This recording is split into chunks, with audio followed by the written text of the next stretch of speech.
Bonjour à tous, j'espère que vous allez bien. Alors après les calendriers de l'Avent, je tenais à vous parler des collections qui sont sorties pour cette fin d'année 2019 puisque je trouve que c'est l'une des meilleures périodes de l'année. Les marques se donnent vraiment à fond et jouent le jeu sur des produits peut-être un peu plus festifs avec des textures et des finis qui sont différents. Et aujourd'hui j'avais envie de me concentrer sur le cas de la collection de fête de la marque Marc Jacobs. Sachez qu'il y a plusieurs vidéos sur cette thématique qui vont arriver. J'ai envie de vous parler de la collection de Noël de Tarte, j'ai envie de vous parler de la collection de Noël de Charlotte Tilbury. J'ai également envie de me concentrer sur la nouvelle collection de Nabla. Bref, il y a plein de contenus qui arrivent ces prochaines semaines. En revanche, j'avais envie de commencer par cette collection puisque je sais qu'elle est tout de même sortie il y a un moment. Ces collections commencent à sortir de plus en plus tôt et du coup j'ai eu l'occasion de tester les produits et aujourd'hui je vais vraiment vous faire un retour sur ces produits. Je vais vous dire ce que j'en pense, quelles sont les références que j'aime tout particulièrement, celles que je vous recommande moins et surtout vous proposer des swatchs. Bref, une vidéo complète comme on a l'habitude de le faire par ici. Donc eh bien écoutez, si ça vous intéresse, je vous invite à vous abonner à la chaîne pour ne louper aucune de ces futures vidéos. Il suffit de cliquer sur le bouton s'abonner ci-dessous, c'est gratuit. N'hésitez pas également à liker cette vidéo si vous avez hâte que les prochaines sortent. Allez, c'est parti. Alors la star de cette collection, je pense que c'est cette nouvelle palette qui est la palette Iconic, donc qui est vraiment en fait la palette iconique de chez Marc Jacobs, ici dans la déclinaison Electric, donc c'est la teinte numéro 840. Je vous ai déjà parlé de ces palettes à la fois sur le blog ou sur la chaîne. J'ai eu l'occasion d'en tester plusieurs et j'ai à chaque fois été très agréablement surprise par la qualité des fards. Ils sont pigmentés, ils se travaillent relativement bien. Le seul petit point peut-être négatif un peu à redire par rapport à ces fards, c'est qu'ils ont tendance à faire des chutes. Donc il faut faire attention lorsqu'on les prélève, il faut vraiment y aller petit à petit. Et c'est peut-être un peu moins le cas des fards mat, mais les fards un peu texturisés ont tendance en effet à faire quelques chutes. Donc faites attention peut-être avant de vous maquiller les yeux avec cette palette, essayez peut-être de mettre un petit pochoir de protection ou bien tout simplement faire votre teint après vos yeux, ça sera le plus simple. Donc cette palette se présente comme ceci. Je dois dire que cette année la collection de fête est hyper sympa puisqu'on est sur un écrin qui est complètement micro pailleté avec plein de reflets. Seulement c'est pas du tout en relief, c'est vraiment incrusté dans le packaging, donc c'est vraiment très agréable au toucher. On est sur une thématique un peu argenté rose de ce que je peux voir, même le petit bouton poussoir ici est de couleur rose. Derrière comme d'habitude vous avez l'harmonie qui est proposée avec le nom des teintes et voici à quoi la palette ressemble. Donc si vous avez déjà eu l'occasion de tester des palettes Marc Jacobs, aucun changement en termes de présentation des fards. On est toujours sur une harmonie de 7 fards et cette année, comme vous pouvez le voir, les fards misent principalement sur des tons neutres avec des teintes plus claires ici pour définir le regard, une teinte noire hyper pratique justement pour créer des effets smoky ou plus intenses.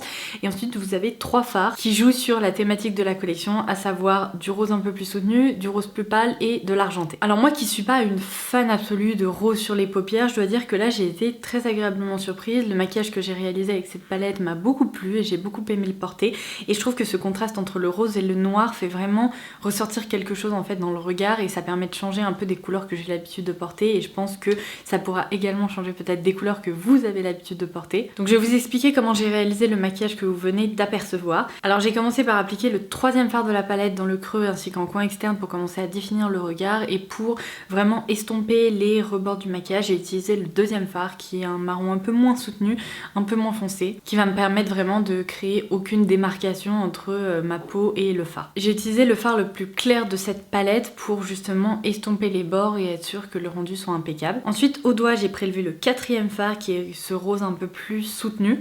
Et je dois dire qu'il est vraiment très agréable puisqu'il n'est pas épais du tout, il se travaille bien, il possède vraiment toutes ces micro paillettes, surtout argentées, qui donnent énormément de lumière au regard. Donc ça je l'ai appliqué au doigt parce que je trouve que c'est ainsi qu'on obtient le meilleur rendu couleur. Avec ces 3 fards texturisés dont je vous parlais, je vous conseille vraiment de les utiliser au doigt. Et en coin interne, j'ai appliqué le fard argenté.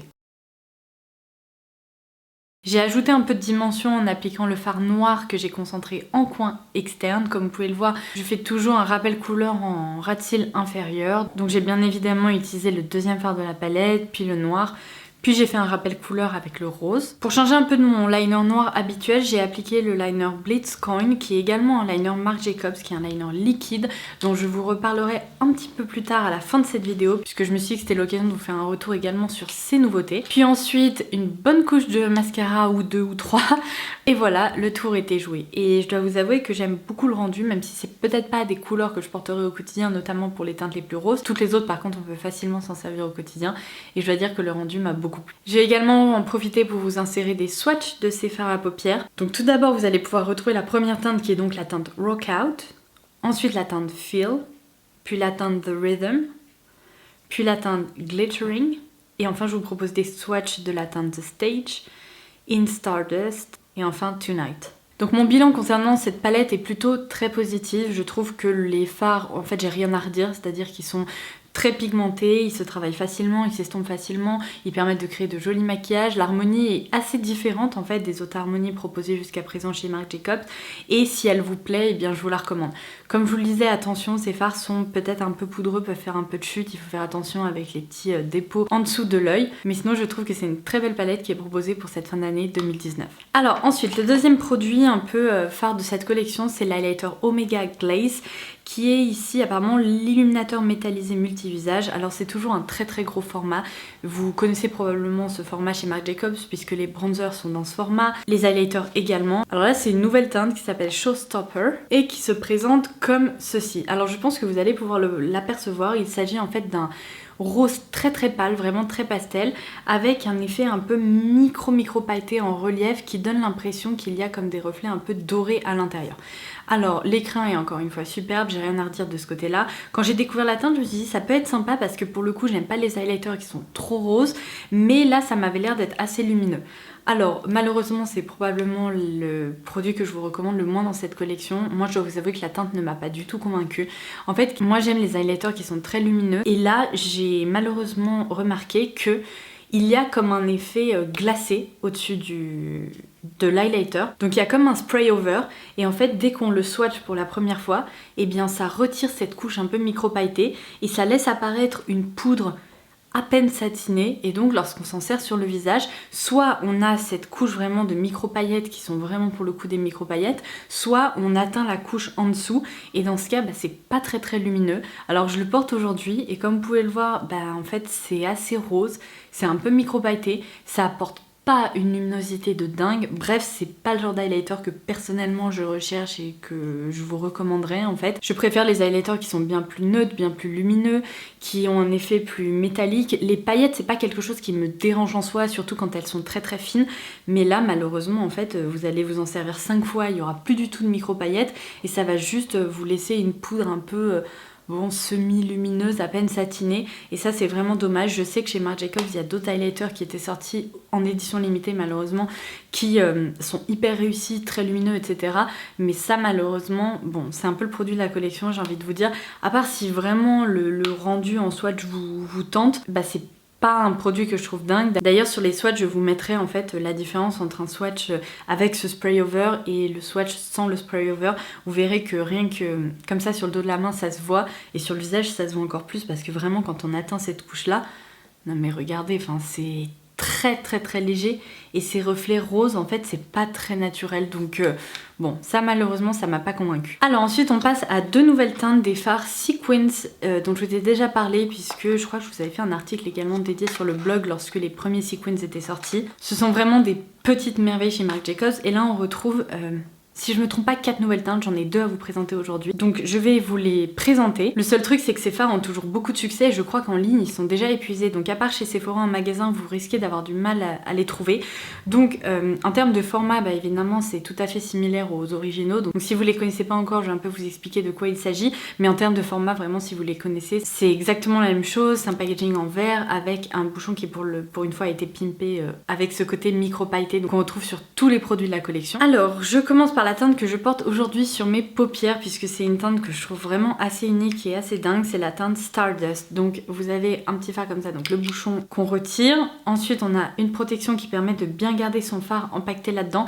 Ne jetez pas cette protection, déjà parce qu'elle permet d'éviter au fard de s'effriter, de sécher et surtout lorsque vous voyagez, ce sont des fards qui sont très fragiles et le moindre choc pourrait un peu les faire s'effriter. Donc si vous gardez justement ce petit capot protecteur et qu'ensuite vous refermez avec votre bouchon, vous aurez aucun problème. Tandis que si vous le jetez, vous risquez d'abîmer votre fard.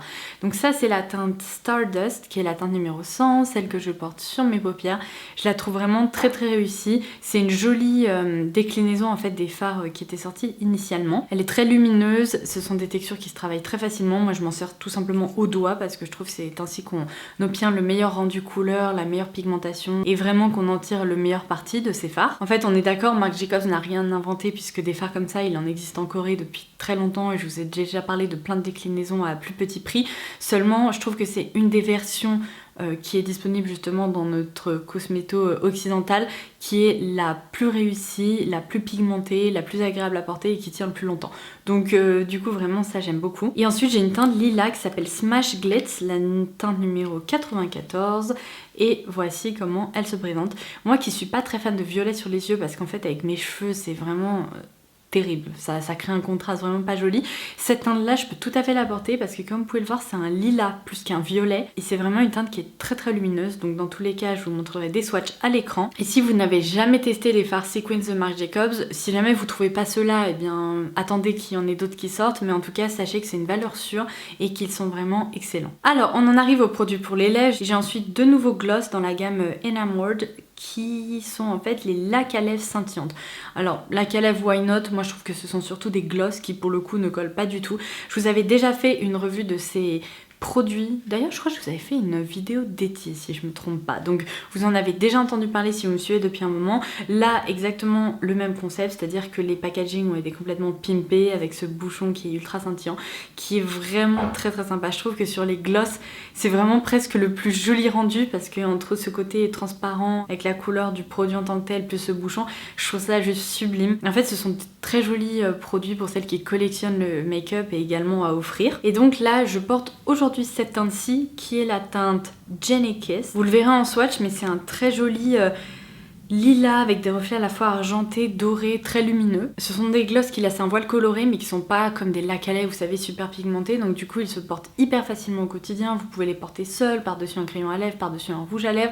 Là aujourd'hui je le porte par-dessus un crayon à lèvres nude tout simplement. Et je les trouve méga confortables puisqu'ils ne collent pas, ils tiennent bien, vraiment ils galbent les lèvres, ils apportent ce côté ultra lumineux, ultra glossé. Et par contre le seul petit truc que je vous avais déjà précisé lorsque je vous en avais parlé, c'est que ces gloss sentent un petit peu la menthe, surtout lorsqu'on les applique. Donc si vous détestez ça, bah évidemment ils seront pas faits pour vous. Moi j'adore. J'ai l'impression quand je les applique d'appliquer comme un tic-tac sur les lèvres, c'est hyper frais, c'est vraiment très sympa. Après ça disparaît assez rapidement, donc c'est vraiment plus quelque chose qu'on sent lors de l'application, mais je trouve ça vraiment très sympa. Et l'autre déclinaison qui est proposée dans cette collection, c'est la teinte Pick Up, qui pour le coup est un doré presque légèrement cuivré, un peu plus intense. Et là pour le coup lorsqu'on le porte sur les lèvres on peut voir ce côté un petit peu doré, c'est pas importable hein, loin de là, mais c'est un peu plus doré. Donc ma teinte préférée c'est définitivement celle-ci. Donc du coup j'ai déjà terminé ce tour d'horizon de la collection de fête de Marc Jacobs pour cette année. J'ai pu vous donner mon avis sur les produits et je voulais terminer comme je vous l'ai annoncé en début de vidéo par les liners que Marc Jacobs a sortis il y a quelques semaines maintenant, qui se présentent comme ceci. Donc on est sur une gamme de liners liquides et je trouve ça très sympa parce que j'ai l'impression que ça fait longtemps que des marques n'ont pas sorti des liners liquides. On voit souvent des liners feutres depuis un moment, mais des liners liquides c'est un peu plus difficile à retrouver maintenant, surtout dans les nouveautés. Donc j'ai 7 teintes à vous présenter, je vais toutes vous les swatcher. Je commence par la teinte Steal the Show, puis vient la teinte Glamaroon, le noir de la collection qui est le Blacker, puis vient la teinte Star Magic, la teinte Silver Lining, la teinte Gold Getter et je termine par la teinte Blitzcoin qui est celle dont je me suis servie dans le maquillage que vous avez aperçu en début de vidéo. Alors que dire à propos de ces liners, vous avez pu le voir, ils possèdent pour la plupart un fini assez métallique, lumineux en tout cas, avec des reflets vraiment qui captent la lumière et qui réfléchit très bien la lumière, à part le Blacker qui est vraiment un noir plutôt classique qui n'est pas vraiment métallique, tous les autres le sont. En termes de packaging, on est sur quelque chose d'hyper smart, vraiment très joli à l'image des produits de la marque, donc ça me plaît. On a un anneau comme ça au centre qui révèle la couleur du produit, donc si vous en avez plusieurs c'est assez pratique pour permettre de repérer qu'est-ce que vous allez appliquer. Et en termes de format d'applicateur, on est tout simplement sur un embout qui se présente comme ceci, assez précis et qui n'est pas trop rigide mais qui n'est pas non plus un pinceau à proprement parler. Je pense qu'en dessous, alors je peux pas vous dire à 100% mais j'ai l'impression que c'est comme un applicateur mousse assez précis. Donc c'est précis, c'est facile à manier, je trouve que ça permet de tracer des traits vraiment fins comme graphiques, donc ça me plaît. Le seul truc à retenir à propos de ces liners, c'est qu'ils sont très pigmentés, la gamme de couleurs est vraiment très jolie, ils tiennent du feu de Dieu, c'est-à-dire que je pense, j'ai pas essayé parce que c'est pas du tout la période, mais je pense que vous pouvez vous baigner avec ces liners et qu'ils ne bougeront pas. Qu'est-ce qui me fait dire ça? C'est qu'ils sont extrêmement difficiles à démaquiller. Même un démaquillant biphasé classique ne viendra pas à bout de ces liners pour vous dire à quel point ils tiennent bien. Alors j'ai pas encore compris qu'est-ce qui permettait vraiment de les démaquiller parfaitement. Pour moi, en tout cas pour le moment, le seul truc qui fonctionne, ce sont, vous savez, ces gants un peu microfibre sur lesquels parfois on a besoin de mettre que de l'eau et qui vraiment en fait arrivent à agripper la matière et à faire partir ce liner. Parce que vous verrez quand vous utilisez un démaquillant, même une huile, hein, j'ai essayé, c'est encore pire parce que le doigt est tellement doux, en fait vous passez juste par-dessus et ça le décolle pas du tout. En fait c'est une matière qui presque s'agrippe sur la paupière et il faut quelque chose pour réussir à frotter. Donc quand vous utilisez du biphasé avec un coton, en frottant un peu, vous pouvez vous en sortir, mais le plus simple, ce sont vraiment ces petits gants un peu texturisés ou ces cotons un peu texturisés. Ça permet vraiment de les décoller. Donc disons que c'est un peu, ça passe ou ça casse. Moi, je trouve que c'est extra de trouver un produit aussi longue tenue, qui a un rendu pareil, parce qu'ils sont vraiment très très jolis. Après, le problème, c'est quand j'arrive le soir dans ma salle de bain, je me dis, oh non, il va falloir que j'arrive à les démaquiller, et c'est souvent un peu la galère. Donc maintenant, j'ai toujours mon petit coton ou gant glove, vous savez, pour les démaquiller plus facilement. Et je m'en sors comme ça parce que sinon, vous pouvez y passer vraiment un quart d'heure. Donc voilà, concernant ces nouveautés Marc Jacobs, j'espère vraiment que cette vidéo détaillée vous aura plu, que tous mes swatchs auront pu vous être utiles, que ça aurait pu vous donner envie. Comme je vous le disais, d'autres vidéos arriveront sur d'autres marques et d'autres collections. Donc j'espère que vous serez au rendez-vous comme toujours. Si vous avez des questions auxquelles j'ai peut-être pas répondu dans cette vidéo, n'hésitez pas à les laisser en commentaire ci-dessous. Et en attendant ma prochaine vidéo, je vous embrasse très très fort et je vous dis à très vite. Bye bye!